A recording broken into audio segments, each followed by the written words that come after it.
Hello everyone, this is Prashant from ISPCS network. Friends, आज के इस वीडियो में मैं आप लोगों के साथ 69वीं बीपीएससी प्रीलिम्स को ध्यान में रखते हुए इंडियन हिस्ट्री से संबंधित कुछ महत्वपूर्ण टॉपिक्स को मैं डिस्कस करूंगा।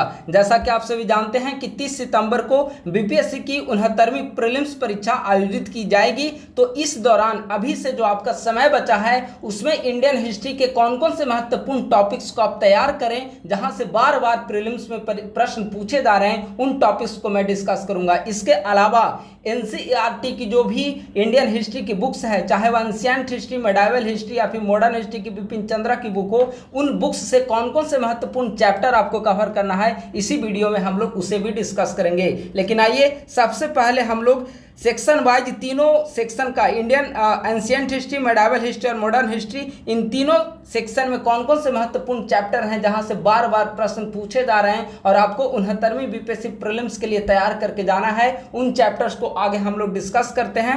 उसके बाद हम लोग एनसीईआरटी बुक्स के महत्वपूर्ण चैप्टर को भी देखेंगे। तो एंशिएंट हिस्ट्री में देखिए 6 महत्वपूर्ण चैप्टर को हमने नोट डाउन किया है। जब हमने 6-7 साल का प्रीवियस ईयर प्रश्न पत्र को देखा तो उसके बाद लगभग एंशिएंट हिस्ट्री के कुछ टॉपिक ऐसे हैं जो बीपीएससी के लिए एकदम पूरी तरीके से फिक्स्ड हैं और वहीं से सवाल बार बार पूछे जा रहे हैं, जिनमें हड़प्पा काल आप देखेंगे कि कई बार बीपीएससी प्रीलिम्स में पूछा गया है प्रश्न। सिंधु घाटी सभ्यता की क्या प्रमुख विशेषता थी, वगैरह वगैरह सवाल यहां से पूछे जा सकते हैं। कौन से महत्वपूर्ण स्थल है, किस राज्य में स्थित है, किस नदी के किनारे स्थित है। तो जब आप हड़प्पा काल को तैयार करेंगे तो हड़प्पा काल के दौरान की महत्वपूर्ण शहर, हड़प्पा काल की किस प्रकार से संरचना थी, किस प्रकार से उस समय की व्यवस्था थी और हड़प्पा कालीन कौन कौन से स्थल वर्तमान समय में किस राज्य में और किस नदी के किनारे स्थित हैं, क्या विशेषताएं थी, इन सभी पहलुओं को आपको तैयार करना होगा। दूसरे नंबर पे जो सबसे महत्वपूर्ण फेवरेट टॉपिक है बीपीएससी का, वह महाजनपद। चूंकि बीपीएससी का प्रीलिम्स एग्जामिनेशन है और बिहार में महाजनपद से संबंधित 3 महाजनपद, कुल 16 महाजनपद में 3 ऐसे महाजनपद है जो बिहार से संबंधित है और उसमें एक मगध साम्राज्य जो है काफी पूरे भारत में चर्चित रहा है, एक केंद्रीकृत व्यवस्था का भाग रहा है। तो ऐसी स्थिति में महाजनपद के बारे में आपको पूरी जानकारी रखनी होगी। बौद्ध धर्म से भी संबंधित लगातार प्रश्न पूछे जाते हैं, आप इसे भी याद रखेंगे और इसके साथ साथ जैन धर्म से भी संबंधित सभी तथ्यों को आप लोग ध्यान में रखेंगे। इसके अलावा मगध साम्राज्य तो आपको बहुत अच्छे तरीके से करना होगा। मगध साम्राज्य में जितने भी वंश आए हैं, चाहे मगध साम्राज्य में हर एक वंश से लेकर जितने भी वंश हुए हैं उन सभी को आपको याद रखना होगा। लेकिन अगर आपके पास समय कम है, जिस पर आपको ज़्यादा विशेष फोकस करना है, वह है मौर्य वंश, गुप्त वंश और पाल वंश। इस पर विशेष फोकस करना है। ऐसा नहीं है कि हमने यहाँ पर 3 लिख दिया तो आप सिर्फ इन्हीं 3 टॉपिक को कंप्लीट करें, नहीं, आप कोशिश करें कि जिस समय मगध साम्राज्य का उदय हुआ था, हर एक वंश के संस्थापक बिंबिसार के समय, तो उस समय से लेकर हर एक वंश को आप अच्छे तरीके से कवर करें। शिशुनाग वंश को भी आपको कवर करनी है, नंद वंश को भी आपको कवर करना है, कण्व वंश के बारे में भी जानकारी रखना है कि संस्थापक कौन है, अंतिम शासक कौन है, ठीक है। लेकिन आप विशेष फोकस करेंगे मौर्य साम्राज्य, गुप्त काल और पाल काल को लेकर, इस पर आपका विशेष फोकस रहेगा। इसके बाद आप दक्षिण भारत का राजवंश के बारे में थोड़ी जानकारी रखें, क्योंकि दक्षिण भारत में अगर आप देखेंगे कि चोल वंश से लगातार प्रश्न पूछे गए हैं बीपीएससी में। इसके अलावा संगम काल के बारे में भी आप जानकारी रखिए, ठीक है। तो एंशिएंट हिस्ट्री में इसके अलावा आपको ज़्यादा नहीं पढ़नी है। एंशिएंट हिस्ट्री में अगर आप इतने चैप्टर कर लेते हैं प्लस अधिक से अधिक आप एमसीक्यू को सॉल्व करिए, इतना करने के बाद एंशिएंट हिस्ट्री से शायद ही कोई प्रश्न आपका छूट पाएगा, ठीक है। तो इतना अच्छे तरीके से कर लीजिए। अब एंशिएंट हिस्ट्री में रामशरण शर्मा क्लास 11th की जो एनसीईआरटी बुक है उसमें कौन कौन से चैप्टर करनी है वो मैं आगे डिस्कस करूंगा। लेकिन पहले अब एंशिएंट हिस्ट्री के बाद हम लोग यहाँ पर देखते हैं कि मेडाइवल हिस्ट्री में कौन कौन से महत्वपूर्ण चैप्टर को आपको करना है। देखिए, मेडाइवल हिस्ट्री का जो चैप्टर है वो बहुत कम चैप्टर है मेडाइवल हिस्ट्री में बीपीएससी में, इसी कारण इसकी वरीयता कम है। लेकिन इसकी वरीयता कम है इसका मतलब ये नहीं कि आपको इसका महत्व भी कम देना है, ठीक है। एंशिएंट की तरह मेडाइवल हिस्ट्री को भी आपको अच्छे से कंप्लीट करना है, जिनमें सबसे पहला टॉपिक जिसे आप अच्छे से कंप्लीट करेंगे वह है दिल्ली सल्तनत। दिल्ली सल्तनत में जब 1206 ईस्वी में गुलाम वंश की स्थापना होती है, उसके बाद से लेकर जब 1526 ईस्वी तक 1526 में मुगल वंश की स्थापना होती है, तो ये जो बीच का काल है इसे आप व्यवस्थित तरीके से कवर करेंगे। इस दौरान आप जो जो विभिन्न शासक हुए, जैसे 5 वंश हुए हैं, तो 5 वंश के अंतर्गत कौन कौन से महत्वपूर्ण शासक हुए, आप शासक का नाम याद रखें, उस शासक के अंतर्गत की महत्वपूर्ण गतिविधियां क्या क्या हैं, उन गतिविधियों को आप ध्यान में रखेंगे। उस समय की प्रशासनिक संरचना कैसी है उसे भी याद रखेंगे, और अगर कोई युद्ध इन्होंने लड़ा है तो उसके बारे में भी आप डेट को याद रखेंगे।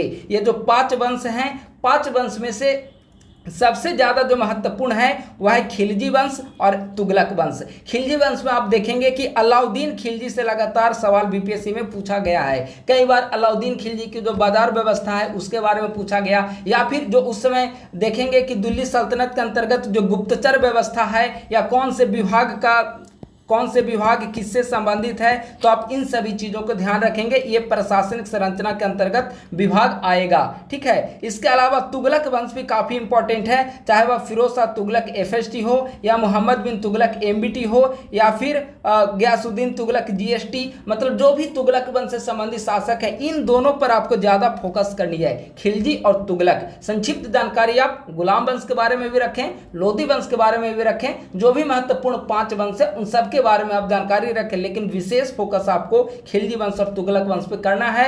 महत्वपूर्ण रूप से आप प्रशासनिक संरचना और शासक को ध्यान में रखेंगे।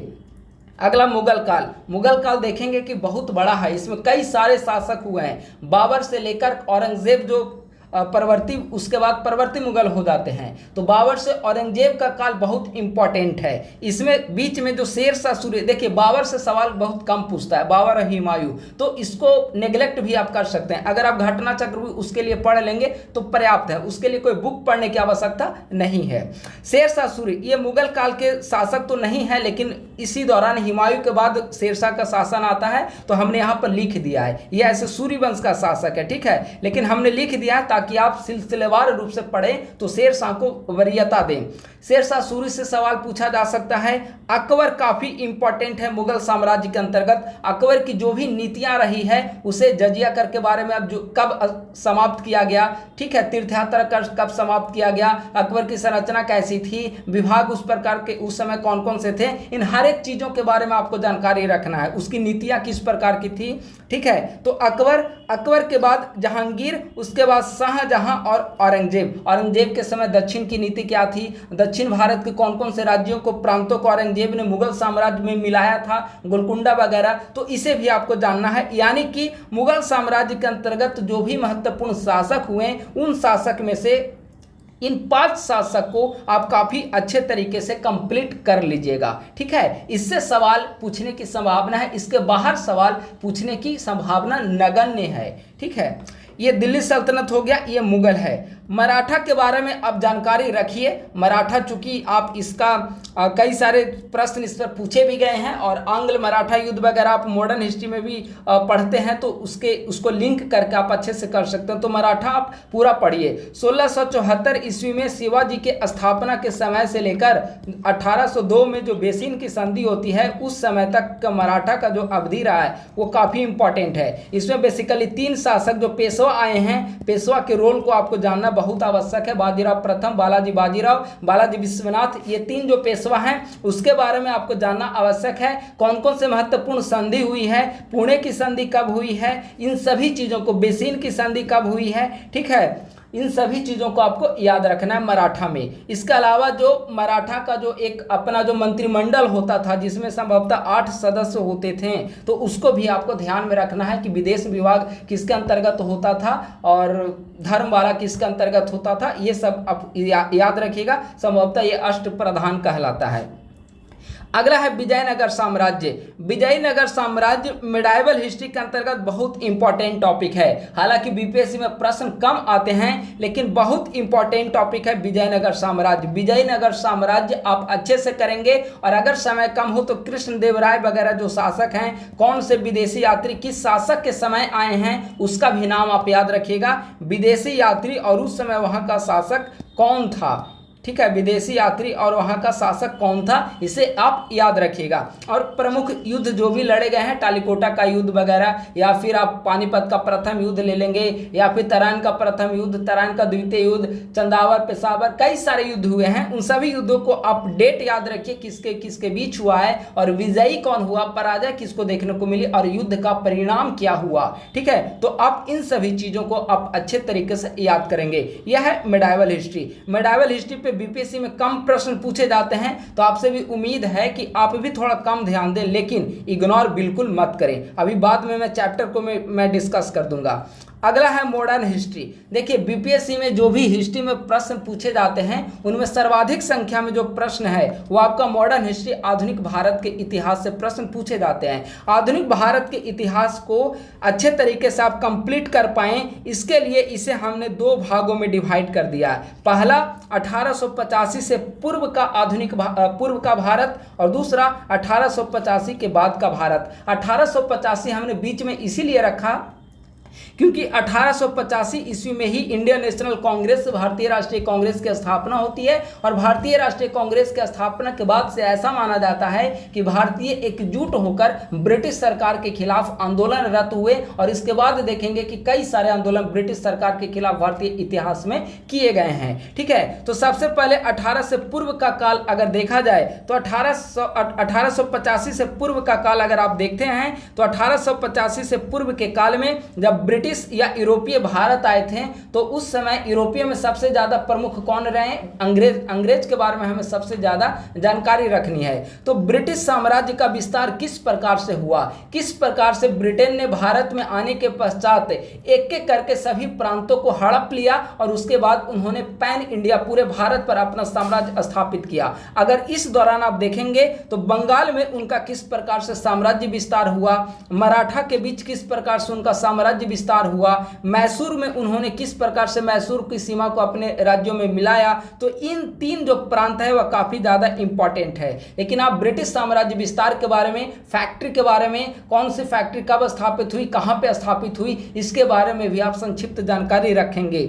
इसके अलावा विभिन्न गवर्नर और वायसराय, ये काफी इंपॉर्टेंट टॉपिक है और प्रतिवर्ष एक या दो प्रश्न यहां से पूछी जाती है। तो विभिन्न गवर्नर और वायसराय, कौन से गवर्नर की मुख्य गतिविधियां क्या रही है, कोई अगर उनका कोई महत्वपूर्ण कार्य किए गए हैं तो उसे याद रखना है। सविनय अवज्ञा आंदोलन किस गवर्नर के समय में हुआ, प्रथम आंग्ल मैसूर युद्ध किस गवर्नर के समय में हुआ, इन सभी चीजों को आपको याद रखना है। यानी कि गवर्नर और वायसराय आपके लिए वेरी वेरी इंपॉर्टेंट टॉपिक है। बीपीएससी प्रीलिम्स के लिए मॉडर्न हिस्ट्री में एक हॉट टॉपिक है, तो आपको इनसे संबंधित सभी गतिविधियों के बारे में आपको जानना आवश्यक है।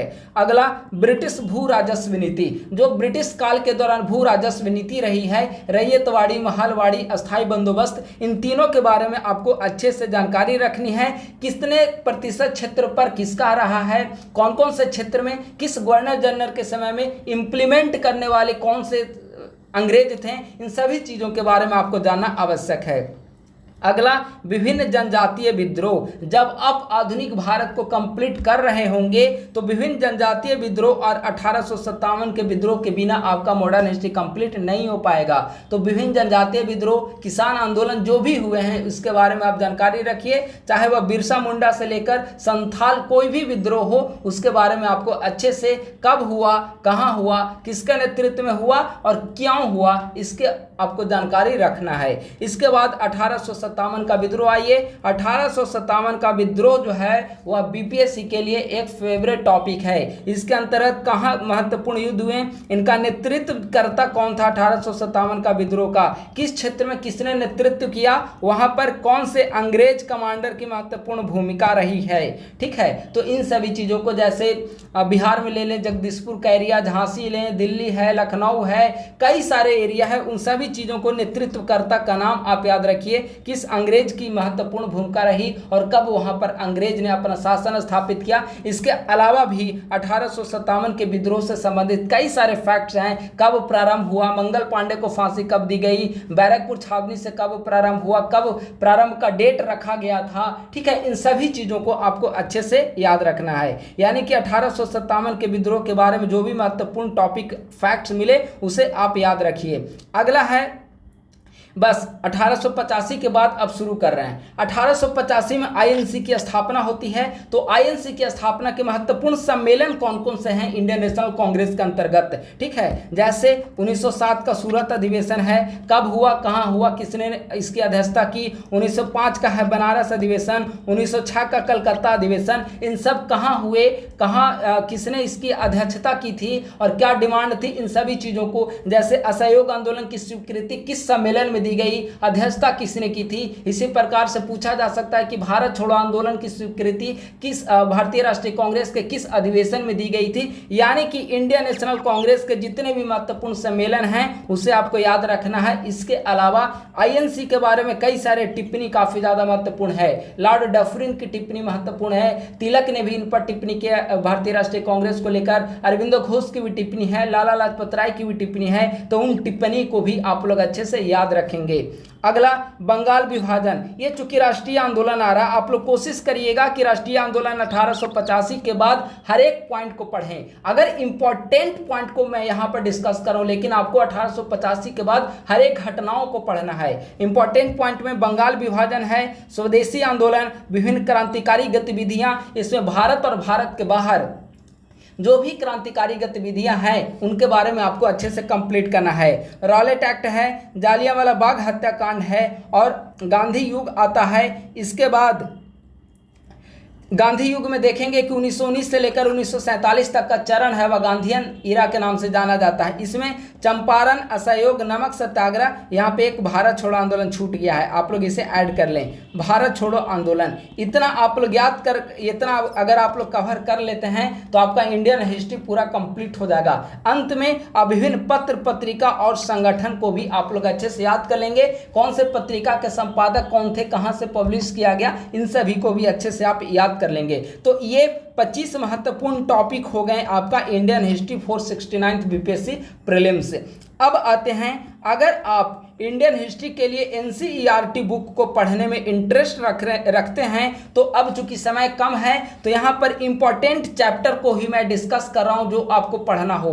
पूरी बुक आप कभी नहीं पढ़ें बीपीएससी प्रीलिम्स के लिए, क्योंकि कई सारे ऐसे चैप्टर हैं जो बीपीएससी प्रीलिम्स के लिए अप्रासंगिक हैं। तो जो महत्वपूर्ण चैप्टर है मैं उसे डिस्कस कर दे रहा हूँ। जैसे आप क्लास 11th की एनसीईआरटी ओल्ड एनसीईआरटी में जाएंगे तो इसका पीडीएफ हमने ओल्ड एनसीईआरटी का अपने टेलीग्राम ग्रुप पर भेज दिया है। अगर आप हमारे इस यूट्यूब चैनल पर नए हैं तो हमारे यूट्यूब चैनल को सब्सक्राइब कर लीजिए और हमारा टेलीग्राम चैनल @IASPCS नेटवर्क को आप ज्वाइन कर लीजिए, वहां पर इसका पीडीएफ आपको मिल जाएगा। मैं फिर से कोशिश करूंगा कि पीडीएफ आपको टेलीग्राम पर अवेलेबल करा दूं, ठीक है।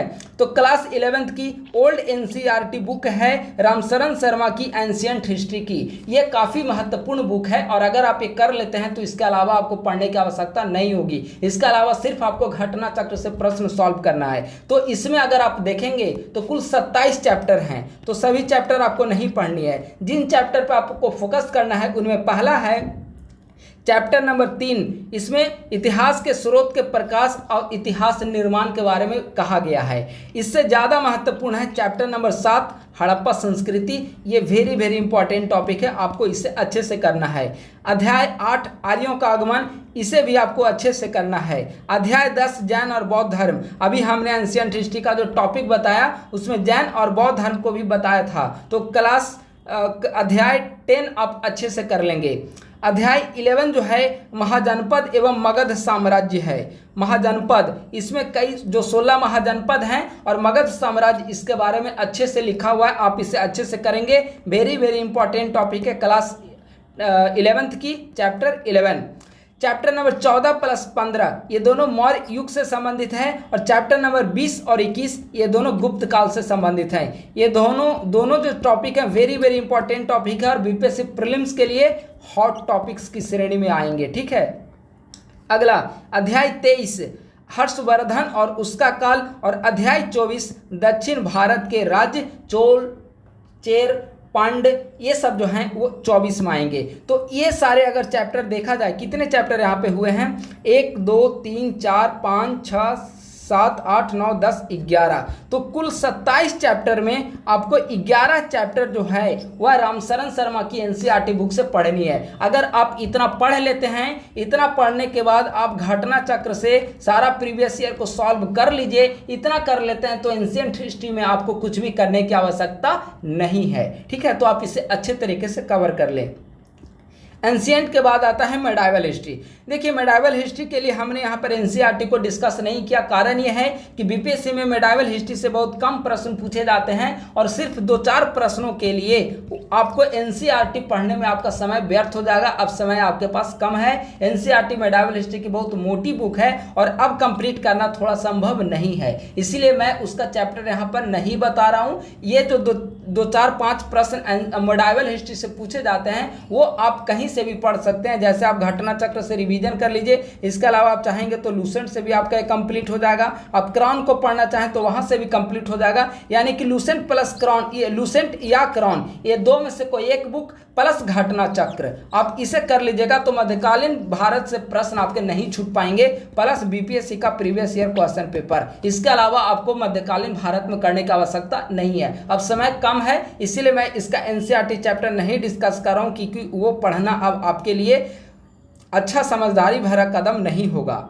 अब आते हैं हम लोग आधुनिक भारत की ओर, जो कक्षा 12 की एनसीईआरटी बुक है बिपिन चंद्रा की, उसे देखते हैं। ये बहुत महत्वपूर्ण बुक है। वो मैं इसीलिए कह रहा हूँ क्योंकि अगर आप स्पेक्ट्रम पढ़ेंगे तो स्पेक्ट्रम बहुत मोटी बुक है। 700 से 800 पेज स्पेक्ट्रम में दिया हुआ है। पूरी स्पेक्ट्रम पढ़ पाना अब संभव नहीं है। लेकिन अगर आप बिपिन चंद्रा आधुनिक भारत के इतिहास देखेंगे, ये भी थोड़ी मोटी बुक है, लेकिन आप इसे इंपॉर्टेंट टॉपिक को आप कवर आसानी से कर सकते हैं। तो आइए कौन कौन से महत्वपूर्ण टॉपिक्स है उसे मैं यहां पर डिस्कस कर दे रहा हूं। अध्याय नंबर 2, इसे आपको बहुत अच्छे से करना है। इसमें यूरोपियों का प्रवेश व अंग्रेजों की विजयी गाथा की चर्चा की गई है। किस प्रकार यूरोपीय भारत में आए और अंग्रेजों ने किस प्रकार से विभिन्न क्षेत्रों को, चाहे वह बंगाल हो, मैसूर हो, कर्नाटक हो, मराठा हो, उन सभी क्षेत्रों को पराजित करके अपने साम्राज्य विस्तार किया, वह अध्याय 2 में है। Very very important topic for BPSC prelims. अध्याय 3, ब्रिटिश शासन की आर्थिक नीति व प्रशासनिक ढांचा, यह भी काफी ज्यादा इंपॉर्टेंट है। अध्याय 5, सामाजिक सांस्कृतिक जागरण। इस दौरान ब्रह्म समाज, आर्य समाज, इसके अलावा भी रामकृष्ण मिशन हो गए, प्रार्थना समाज हो गया, जो भी महत्वपूर्ण सामाजिक और धार्मिक सुधार से संबंधित संगठन है वो संगठन अध्याय 5 में आपको मिलेगा। यह भी वेरी वेरी इंपॉर्टेंट टॉपिक, आपको इसे अच्छे से कर लेना है। राजा राम मोहन राय, दयानंद सरस्वती, विवेकानंद, देवेंद्रनाथ टैगोर, इन सभी चीजों के, इन सभी विचारकों के बारे में यहां पर आपको कंटेंट मिल जाएंगे। अगला अध्याय 6, 1857 का विद्रोह। इसके बिना तो आपका मॉडर्न हिस्ट्री हो ही नहीं पाएगा। अध्याय 6, 1857 का विद्रोह काफी अच्छे तरीके से करें, बहुत अच्छे तरीके से यहां पर संकलन दिया हुआ है। अगला डायरेक्ट 6 के बाद अब आपको अध्याय 9 में आना है। ठीक है, अध्याय 9, 1858 से 1905 तक की अवधि, इसे आपको करना है। इस दौरान 1857 के बाद ब्रिटिश सरकार के द्वारा कौन से सुधार की नीति लाई गई, इसके बाद कांग्रेस की स्थापना 1885 में किस प्रकार से हुई, इसके बाद उदारवादी चरण का किस प्रकार से युग शुरू हुआ, 1892 का अधिनियम, ये सभी आपको अध्याय 9 में मिलेंगे। अध्याय 10, 1858 के बाद धार्मिक सुधार, इसे भी आपको करना है। अध्याय 11, उग्र राष्ट्रवाद का काल, ये बहुत इंपॉर्टेंट है। ये जो लास्ट का 3 चैप्टर है, अध्याय 11, 12 और 13, ये काफी इंपॉर्टेंट चैप्टर हैं। अध्याय 11 में उग्र राष्ट्रवाद, अध्याय 12 स्वराज के लिए संघर्ष, चैप्टर नंबर 1, ये 1919 से लेकर 1927 तक की जो भी एक्टिविटीज हैं वह सब इसमें दिया हुआ है। रॉलेट एक्ट, जालियांवाला बाग, इसके अलावा आप देखेंगे कि असहयोग आंदोलन है, खिलाफत है, असहयोग है। ठीक है, इसके अलावा साइमन कमीशन है 27 में। इन सभी चीज़ों के बारे में इसमें आपको अध्याय 12 में मिलेगा। अध्याय 12 के बाद लास्ट चैप्टर जो है एनसीईआरटी बिपिन चंद्रा का, वह अध्याय 13 है। अध्याय 13 स्वराज के लिए संघर्ष, 2 चैप्टर का नाम है। इसमें 1927 से लेकर 1947 ईस्वी तक की जो सारी एक्टिविटीज हैं राष्ट्रीय आंदोलन से संबंधित, वह आपको अध्याय 13 में दिया हुआ है। तो इस प्रकार से इन सभी चैप्टर को आपको अच्छे से करना है। जो भी यहाँ पर हमने चैप्टर बताया है, मॉडर्न हिस्ट्री में अगर आप देखेंगे तो कितने चैप्टर हुए, 1 2 3 4 5 6 7, 8, 9 चैप्टर, कुल 13 चैप्टर मॉडर्न हिस्ट्री में पढ़ना है बिपिन चंद्रा में। 13 में से 9 चैप्टर जो हैं वह बीपीएससी प्रीलिम्स के लिए काफ़ी इंपॉर्टेंट है और अभी से आप इसे ख़त्म कर सकते हैं आसानी से। हिस्ट्री ऐसा सब्जेक्ट है, मॉडर्न हिस्ट्री, आप जितना पढ़ेंगे उतना आप में आपकी रुचि उत्पन्न होगी, तो आप काफ़ी इंटरेस्ट के साथ ये सारे चैप्टर को आप कंप्लीट कर सकते हैं। तो उम्मीद है कि आज का वीडियो हमारे आपकी बीपीएससी प्रीलिम्स की तैयारी में सहायक साबित होगी। आज की वीडियो का हम लोग यहीं पर समाप्त करते हैं। अपने दोस्तों के साथ इसे शेयर करना ना भूलें, लाइक सब्सक्राइब और शेयर अवश्य करें। थैंक यू सो मच, बहुत बहुत धन्यवाद।